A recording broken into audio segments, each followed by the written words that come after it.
சீரியல்களின் full எபிசோடுகளை Sun டிவியில் ஒளிபரப்பான உடனே எக்ஸ்க்ளூசிவாக சன் நெக்ஸ்டில் மட்டும் ஃப்ரீயா பாருங்கள். வா மீனா, வாங்க.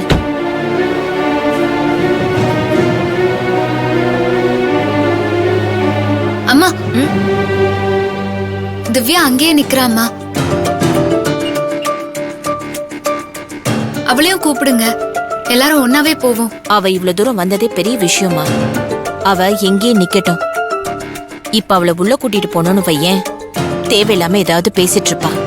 அப்புறம் நானும் அவளை ஏதாவது பேச வேண்டியது இருக்கும். இப்ப நான் என் பெரிய பொண்ணை தேடி வந்திருக்கேன். அவ இங்க இருக்கிறதா நல்லது. சொன்ன கேளு, நீ உள்ளவா. அம்மா. மீனா, உனக்கு அவளை பத்தி தெரியாது. சொன்ன கேளு, நீ உள்ளவா. என்னம்மா நீங்க? கோயிலுக்கு எல்லாரும் ஒன்னா வந்திருக்கோம். அவளை விட்டுட்டு நாம மட்டும் போறது நல்லா இல்லம்மா. அவளும் நம்ம கூட வரட்டும்மா.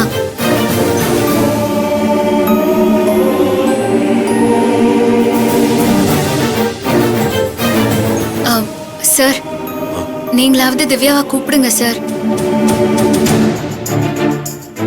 இல்ல மீனா, திவ்யா இங்கே இருக்கட்டும். உள்ள சுகன்யா மூத்த பொண்ணுக்காக பேசுறத திவ்யா கேட்டானா தேவையில்லாம பிரச்சனை பண்ணிட்டு இருப்பா. அப்புறம் சுகன்யா தேவையில்லாம டென்ஷன் ஆகி கத்துவா. நானும் திவ்யாவை திட்ட வேண்டியதா இருக்கும். இதெல்லாம் எதுக்கு மீனா? திவ்யா இங்கே இருக்கிறது தான் நல்லது.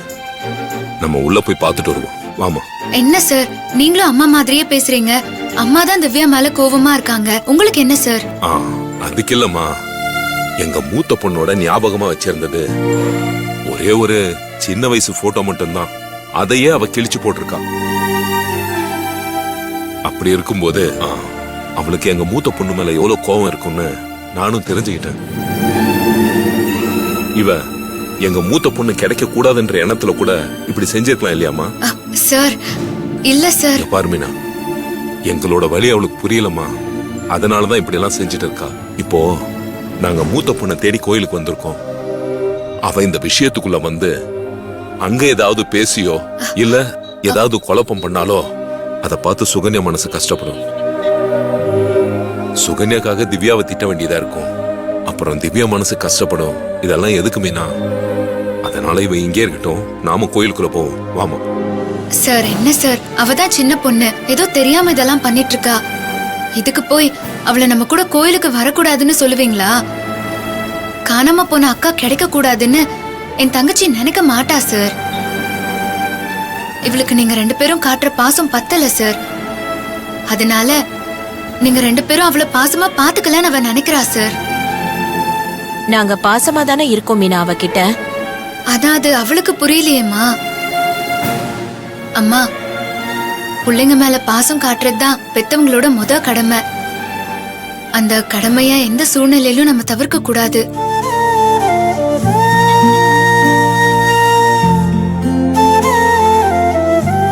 சார், பெரிய பொண்ணு கிடைக்காத இவ்ளோ நாளும் நீங்க ரெண்டு பேரும் இந்த சின்ன பொண்ணு கூட தானே சார் வாழ்ந்திருக்கீங்க.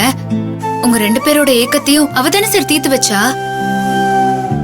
அவளுக்குள்ள இருக்கிற பிடிவாதம், கோவம் எல்லாமே உங்களுக்கு தெரியும்ல சார். அவ தெரிஞ்ச எந்த தப்பும் பண்ணல சார். அவ தெரியாம தான் இந்த மாதிரி எல்லாம் நடந்துக்கிறா. அதுக்காக அவளுக்கு அக்கா கிடைக்க கூடாதுங்கிற எண்ணம் இருக்கும்னு நினைக்கிறீங்களா?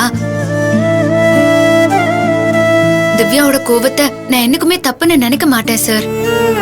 அதே சமயத்துல அது நியாயம்னு நான் அவளுக்காக வாதாடவும் இல்ல. புரியாத அவளை நம்ம புரிஞ்சுக்கணும்னு தான் நான் சொல்ல வரேன்.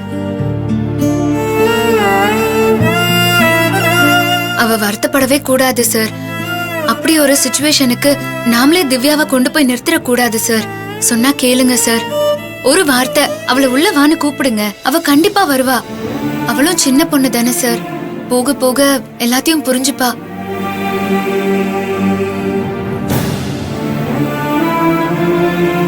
ஆனா இந்த மாதிரி நீங்க கூப்பிடாம போறது மட்டும்தான் சார் சின்ன பிள்ளைங்க மனசுல ஆழமா நிக்கும். இது அவளுக்கு இன்னும் அவ அக்கா மேல வெறுப்பதா ஏற்படுத்தும். அதுக்கு நீங்களே காரணமா இருக்க கூடாதுல்ல சார். பிளீஸ் சார், அவளை உள்ள கூப்பிடுங்க சார். அவ உள்ள வந்து எந்த பிரச்சனையும் பண்ணாம நான் பாத்துக்கிறேன் சார்.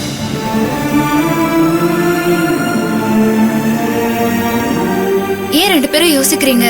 திவ்யாவை உள்ள கூப்பிடுங்க.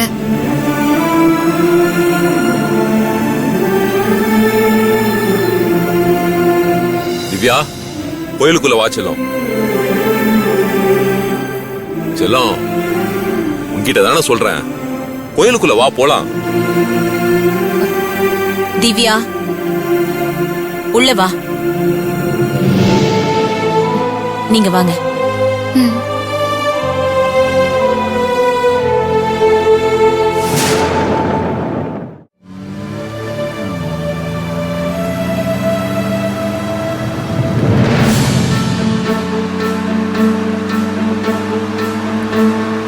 ஏய் அஞ்சு,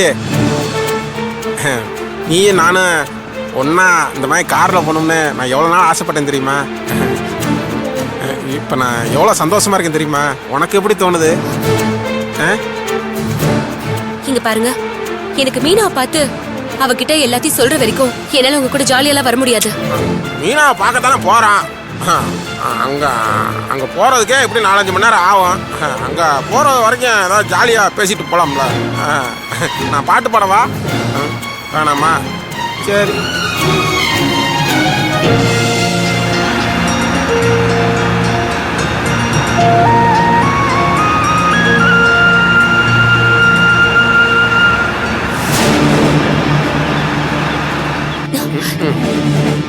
எதுக்கு இப்ப பிரேக் போடுறீங்க? அங்க பாரு யாருன்னு.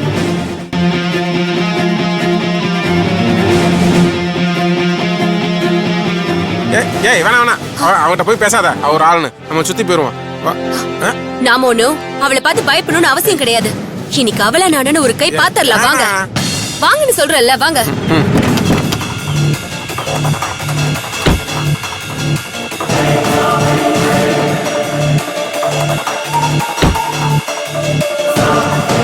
அஞ்சலி, இவ்ளோ அவசரமா எங்க போயிட்டு இருக்கீங்க?